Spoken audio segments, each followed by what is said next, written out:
இந்த படத்தை பார்த்துங்க. கரண்ட் என்னன்னு கேட்டிருக்காங்க. கரண்ட்டுக்கு என்ன ஃபார்முலா? V/R. இங்கே விங்கிறது ஒரு செல்லா 6 செல்லா? 6 செல். ஒரு செல்லோட இஎம்எஃப் என்ன? இ. அப்போ என் செல்லோட இஎம்எஃப் NE. அதே மாதிரி ஒவ்வொரு செல்லோட இன்டர்னல் ரெசிஸ்டன்ஸ் R. சீரியஸில் நினச்சா டோட்டல் ரெசிஸ்டன்ஸு NR. அது இல்லாமல் எக்ஸ்டர்னல் ரெசிஸ்டன்ஸ் வேறு இருக்குது. அவ்வளோதான் ஃபார்முலா. இப்போ ஐசி ஈக்குவல் என்ன வரும்? ஒரு செல்லோட வோல்டேஜ் எவ்வளவு? 2. எத்தனை செல் இருக்குது? 6 செல். அப்போ 6 × 2 12. ஒரு செல்லோட இன்டர்னல் ரெசிஸ்டன்ஸ் எவ்வளவு? 0.015. எத்தனை செல் இருக்குது? 6. அப்போ ஆரோட இது வந்து 6 × 0.015 இருக்குன்னா 0.09. அது இல்லாமல் எக்ஸ்டர்னல் ரெசிஸ்டன்ஸ் எவ்வளவு?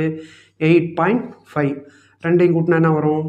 12, 8, இது வந்து 5, 9ன்னு வரும். இது பார்த்தீங்கன்னா சிமிலர்லி 1.4 ஆம்பியர்.